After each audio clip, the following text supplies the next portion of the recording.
Hello, listeners. Mallory Wilsey here, Chief Producer of the Enrollify Network, and I want to take just a quick moment to tell you about another show on our podcast network designed specifically for all the education technology enthusiasts out there. The Higher Ed Geek podcast is a deep dive into the world of educational technology and its transformative impact on the student experience. Geek out each week with host Dustin Ramsdell. His conversations are a mix of engaging storytelling, expert analysis, and a genuine passion for all things higher ed and tech. Whether you're an educator or an administrator or just someone passionate about the intersection of technology and education, this podcast promises to deliver content that's both enlightening and entertaining. You can subscribe to the show by visiting podcast.enrollify.org or by searching The Higher Ed Geek wherever you get your podcasts. So getting them through that first year is really important, but then it steadily declines till you get to around 100 credits, and then it starts going back up, and I did not expect that. Welcome to the EduData Podcast, a podcast that serves as your weekly guide to the data driving higher education. We are your hosts. I'm Jamie Boggs. And I'm Timothy Davis. Join us every Friday for weekly breakdowns of the most important data, trends, and topics in higher education. The EduData Podcast is a part of the Enrollify Network, a robust collection of podcasts designed to help higher education professionals like you grow. Explore our other shows at enrollify.org or check out some of my personal favorites linked in the show notes below. Enrollify is made possible by Element 451, the leading AI-powered, all-in-one student engagement platform, helping institutions create meaningful, personalized, and engaging interactions with students. Learn more at element451.com. Hello and welcome back to another episode of the EduData Podcast. I'm here as always with my friend Jamie Boggs. Hey, Jamie. Hey, Timothy. How you doing? I'm doing well, and I am Timothy Davis. I'm identifying my voice here. I didn't do that prior, but I'm here. I'm with you. We're back in the booth. We are a super interesting topic today. Just kind of brings full circle to a conversation I was having with my family the other day about inflation and how high groceries are and how our house is like doubled in value in the last few years, which sounds great, but so is every other house. So we can't, it's an odd place to be in financially. Absolutely. Yeah. There's a lot of things that'll kind of tie into this discussion, but to introduce the study that we're looking at today, we're looking at a case study from a analytics firm called Sightline. And they did a case study called Financial Factors Contributing to Late Student Departures at a four-year public university in the Midwest. So looking at basically when dropouts occur, when they're most likely across a student's life cycle at this institution, and then also what factors were important, and that those important factors will tie into what you were just introducing there, Jamie. So if I could read a little bit from this report here to introduce the topic. The problem is that dropout risk as students near degree completion is an understudied area of research. Do financial aid and net tuition have an impact on long-term student retention? And if so, what can we do about it? So the solution that is provided in this case study is to analyze existing university data to model the probability a student will drop out relative to total credits earned and to quantify the impact of risk factors. And so it's a really short little case study here, very consumable, so appreciate that. But they provide a couple of charts here, and the one that I think we're going to start on is the median dropout risk by total credit hours earned. And this is a line chart, and it's showing the median probability of dropping out over the number of total credit hours earned, basically tracking through degree completion, freshman, sophomore, junior, senior, etc., but doing that by credit hours earned as opposed to that sort of classification. And talk to me about what sticks out to you in this chart here, Jamie. Yeah. So first of all, I just want to say that, it's a short report, but all kinds of value in here. I took more notes on this 3-page report than I normally take on a 20-page report for these episodes, just because there's so much there. What jumped out to me at first was just when the pivot points happen. And by pivot points, I mean, it has this median dropout rate. So when are dropouts the highest and when is it the lowest?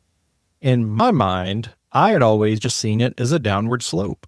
Working as an advisor, I'm like, if I can get them to their junior year, they're almost certain to graduate. However, what we see in this study, and they're defining late departures for somebody who drops out after 115 hours, but 100 credits is kind of the main point where, of course, it peaks early. It peaks around 10 credits, so getting them through that first year is really important. But then it steadily declines till you get to around 100 credits, and then it starts going back up. And I did not expect that linear. I mean, it's not completely linear, but it's pretty close. So the dropout rate's getting higher after that 100 credits, and really kind of jumping up after you get past 1E as well. Yeah. I mean, that sort of late dropout was what really stuck out to me too. Because conventional admissions logic is you get them through that first year, and then their persistence just greatly increases.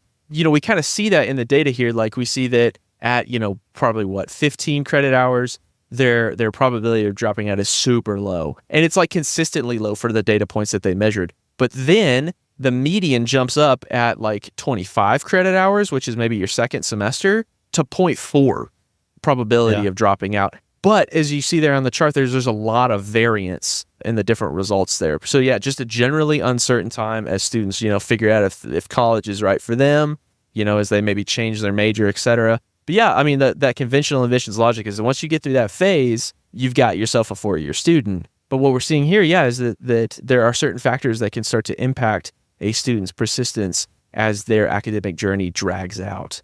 So getting into some of those features that are really important for students that drop out late, the study says, for students with greater than 140 total hours earned, the importance of total tuition paid exceeded 60% importance, right? These students most likely change majors, resulting in earning more total credits than required to graduate, and the financial strain may have become overwhelming. Does that track with your experience? Like, on campus, do you see that happen?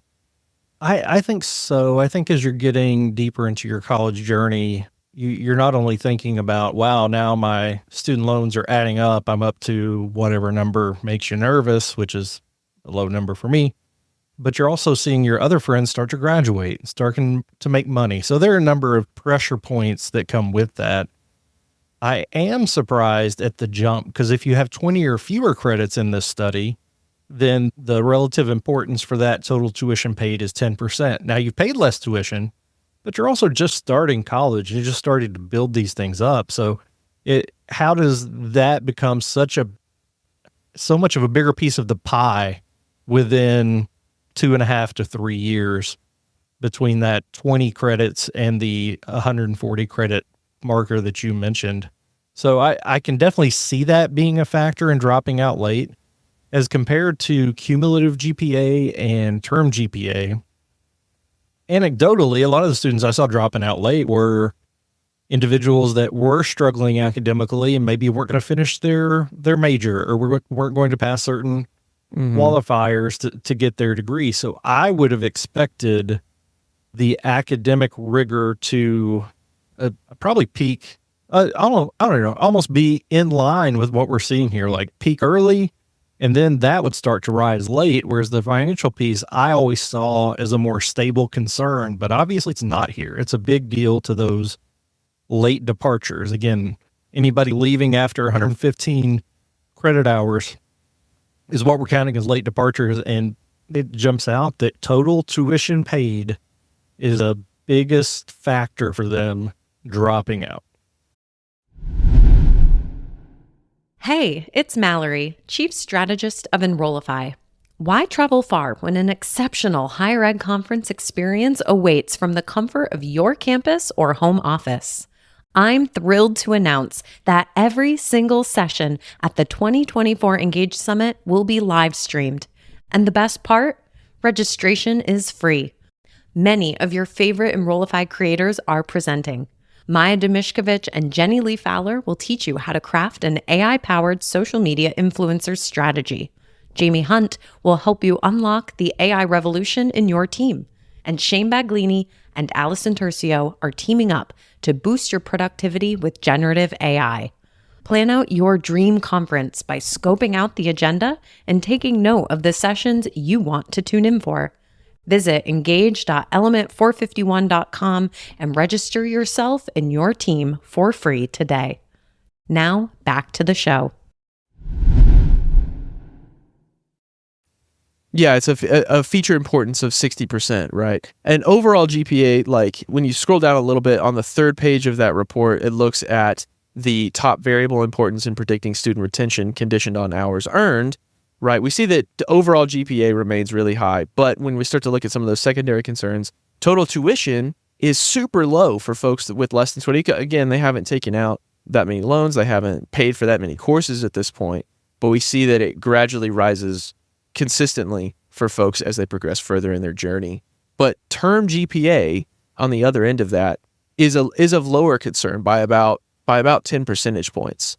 So at about 49, 50 percentage points, that's less of a concern for some folks as they get close to completing their degree and then drop out late.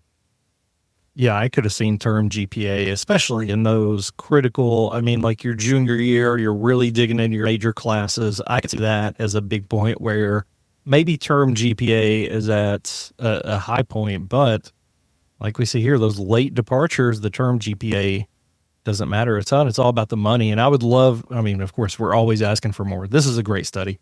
I would love to see this in a more longitudinal way at different types of institutions and see if this carries. I looked general inflation information as it pertains to higher ed. In the last 20 years, out-of-state tuition has gone up 127% overall. And in-state tuition has gone up 158%. If you adjust for inflation, the out-of-state gone up 38% and in-state is up 56%. So that's saying that it's going up above inflation at a rate of 56% higher.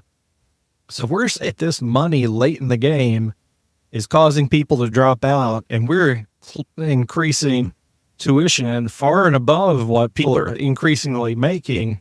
We're creating a giant problem. For sure, yeah, there's a bubble in there, 100%. And maybe, that could be a contributor to that total tuition concern, right? As you see that not only have you accrued more debt that you've got to work your way out of, now you've also seen the price of tuition increase. And so, like, you got to pay more to continue on this path, right, per credit hour. So, an interesting point about inflation there, for sure.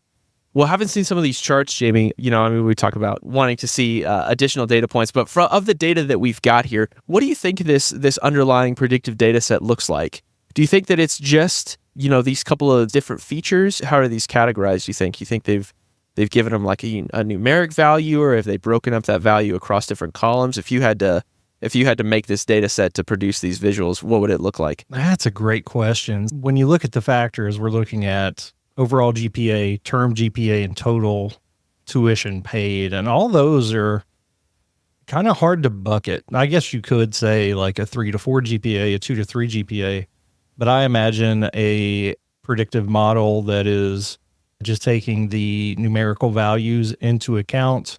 You could even do some time series analysis using the credits as the timeline as opposed to actual dates. So I would imagine that the end outcome that you're trying to measure against is dropping out. And then your factors are, and this is said, these are the top 3 features. I assume there were a lot more features involved, and some of those may have been categorical.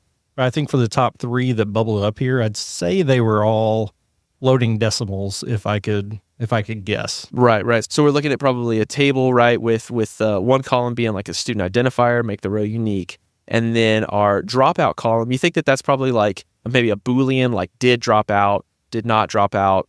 I think that's either true or false or 1 or 0. Right. And then maybe like credits at time of dropout, so then you'd have like, 10 credits or 150 credits or whatever, like saying like, this is how many credits you earned. And then, these feature importance, like the GPA at term they dropped out of, so if they dropped out in fall 24, what was their GPA for fall 24 or something like that. And then total GPA or overall GPA and total tuition be like what they accrued before dropout, something like that.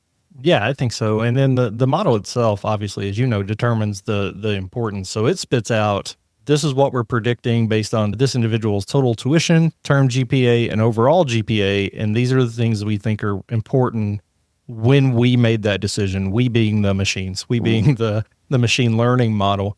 So yeah, I think predicting when somebody may drop out or when they may be in danger of dropping out based on those factors. And like I said, I expect that there were other factors involved, but these three kind of bubbled up as being most important. And as we saw, most important at different times. For sure. Yeah. I mean, for the purposes of this case study, it was talking about like factors that influence late dropouts. So, they had a very focused point of creating this data set. This is probably not like an ongoing project. I don't think that they're necessarily trying to do like a prediction on currently enrolled students of whether they dropped out, though you could certainly do that and maybe try to identify, like you said, some other features, some other dimensions of the student or some other attributes of their engagement with the school that would prove important. But yeah, I mean, to talk about like feature importance, that is one of the powers, right, of machine learning, right, is that pattern recognition of being able to look at really large data sets. Humans, of course, love patterns, but our ability to perceive patterns is somewhat limited to the information that we can consume at a given time. And so when you scale up to these large data sets, these big data sets, right, then it becomes necessary to introduce machine-assisted pattern recognition, which is effectively what ML is, right? And so when we get these feature importance scores, that's the machine saying that the pattern we noticed across all of the data that was ingested showed that these particular features, and that's what you call them, is you've heard us say features a number of times here when you're talking about predictive models or ML models. Features are like dimensions or attributes of the data object that you are analyzing. And so in this case, it's a student. We're talking about dimensions of the student, their total GPA, their term GPA, their total tuition, right? Those are all the features of the student at the time that they dropped out. So I would venture to say that the feature importance is just as, if not maybe, depending on the study, more actionable than if you're doing predictive modeling than the predictions themselves, because this is telling you, look, this money matters. Like, this is the point. This is why people are dropping out. Do something about that. Yes, we can find students that are at risk of dropping out if that's what you're using this for. But regardless, let's increase this the resources in this financial literacy piece. Well, in addition to giving us some information and some feature importance about things that we can look out for across the student journey, this report, this case study, also makes a couple of recommendations about where resources could be allotted to students as they progress through their academic journey. And for students between like 50 and 100 credit hours, this case study advises maybe reaching them with academic retention resources. And then for those folks that are later in their progression, that are closer to graduating, some financial literacy resources. And that I think that tracks. If you've got to decide where you're going to reach students with specific resources at specific times, you've got to decide on a timing, then yeah, that timing makes a lot of sense to me. I used to work at an institution that put it in terms of bridging. So there were certain programs that were about bridging in. So that was about finding belonging on campus, finding who you want to be and where you're going to study on campus and those kinds of things. Bridge through, so finding your major, finding on-campus resources, whatever, and then bridge out. And that bridge out piece includes that financial literacy, education and information and support for not only am I worried about paying these loans back, but if I graduate, I'm going to have to get my own place to live that's not on campus or get a place to live near my job. Like, there's so many things after college that we're not preparing people for. And that probably adds to the financial stress as well. Absolutely. I actually discovered this case study in an article from Sightline's CEO and founder, Ashley Kern, and she was listing out some of the reasons that enrollment leaders should be considering retention in their planning, in their strategic planning, and as a metric. And one of the reasons and where this case study was listed is under graduation rates and late departures. But in addition to the recommendations of this case study, Ashley also points to research published by the Journal of Student Financial Aid that suggests that scholarships aimed at retention efforts, such as scholarships tied to academic performance and progress toward degree completion, can also affect the outcome here. So a lot of different resource options, of course, financial literacy resources, talking about, how to engage with your student loan provider, what different like repayment options through the federal government, at least for us here in the States, through the federal government, what those look like. And then also, again, targeted scholarships. I think that's a really smart idea too. Did you ever deal with targeted scholarships on your campus? That wasn't something we dealt with a ton. So that wasn't as much of an issue, just as personal and financial maintenance and then preparation for on your way out. And I know we ring this bell a lot throughout the Enrollify network, but there are a lot of things AI can do to help in this. And we don't have time to go into those today, but as far as education, preparation, and compiling resources based on needs at certain points in their journey, I think there's a lot that can be done that would allow us to better focus those resources like the CEO is recommending there. All right, well, we'll go and wrap up the conversation on this case study for now. Of course, you can find the link to this case study and Sightline in our show notes. Give them a follow. They've published some really interesting reports from their work. Certainly something to dig into and take a look at. But that'll go and wrap us up for today. For Jamie Boggs, I'm Timothy Davis, and we will see you in the next one. The EduData Podcast is part of the Enrollify Podcast Network. If you like this podcast, chances are you'll like the other Enrollify shows too. Our podcast network is growing by the month. We've got a plethora of marketing, enrollment, and higher ed technology shows that are jam-packed with stories, ideas, and frameworks, all designed to empower you to be a better higher ed professional. Our shows help higher ed marketers and admissions professionals find their next big idea and feature a selection of the industry's best as your hosts. Learn from Jamie Hunt, Artis Cadu, Dustin Ramsdale, Jeremy Tiers, and so many of your other favorite leaders in higher ed. Enrollify is made possible by Element 451, the leading AI-powered all-in-one student engagement platform helping institutions create meaningful, personalized, and engaging interactions with students. Learn more at element451.com.